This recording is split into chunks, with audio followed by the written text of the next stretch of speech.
If you raise people's fuel prices very quickly, it tends to be recessionary. And it's painful because this is kind of stagflationary, which is slowing growth with prices still high. The macro space, I see it on Twitter. Everyone's very excited about inflation, blah, blah, blah. Bond yields went up. They came back down again a bit. I still can't get excited. The dollar broke higher, but it's not moving anything dramatically. Bond yields, outside of the screaming and shouting about this is the end of the world of inflation, bond yields don't suggest much yet. I think they could get to 175 in the 10-year, but I still think they're range-bound and lower. I still think growth comes lower. We're seeing this huge dichotomy with the Fed forecast and the Atlanta Fed. The Atlanta Fed, I think, currently is like 1.3% GDP growth for this quarter, and the Fed had 7%, as David Rosenberg pointed out, if you impute it. So I still think there's a slowdown. I think you are raising prices on people that cannot raise wages fast enough or will get those wage rises. So you've got negative real earnings, and that's going to lower consumption. So without question, you can't raise the price of oil, natural gas, foodstuffs, rent, and cars and houses, and it not to affect consumption. So I think that forward growth is still low, and I've talked about this for a long time, but these macro trends take ages to play out. If you raise people's fuel prices very quickly, it tends to be recessionary. Now, I'm not saying that this is a recession coming, but I think next year is a shock to growth. I just don't see a way.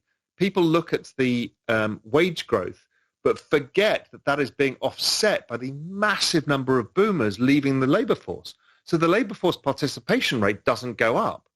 So what's happening is there's a bunch of people who are going to be living on retirement income and a bunch of people who might get some wage rises if they're lucky. But that basically offsets each other. So I don't see a net demand increase to the economy. And in fact, demand then gets eaten away because of the increase in prices because of the supply shortages. And that doesn't seem to get resolved yet.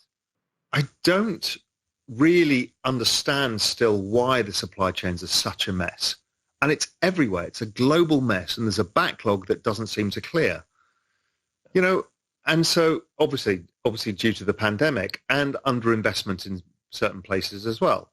So my view on that, as I said, is it's killing margins. It's killing margins for businesses. It's killing margins for people of their earnings. And so I think it's an economic negative. What we're seeing, I think, is a massive tightening of financial conditions. If the cost of all your goods goes up, your wages don't go up enough, so hence the negative real earnings that's going on right now. Interest rates gone up. The dollar's gone up. That is all bad. And the Fed is starting to taper. So all of this is a tightening of financial conditions. It's really interesting to me. You see the pushback from the very anti-Fed crowd is, see, we told you. And I ask everybody, okay, so what do you want to do about it? Do you want to raise rates? And what happens to the economy? You completely destroy the economy again. It's a really shitty situation for the Fed to be in and everybody to be in. I think the Fed are right that this is transitory, not meaning that the prices will fall back down again. For some stuff like used cars and stuff, they will. But the price rises get locked in. So these are real meaningful things that happen. But the continued rate of change slows down eventually. But yeah, it's. I don't see how raising interest rates, the Fed needs to raise rates, how that allows for shipping containers to clear at the port of Long Beach. It does not. Does it stop the price of coffee beans going up because of the failed Brazilian harvest? No, it does not. What does it do? It destroys household savings again.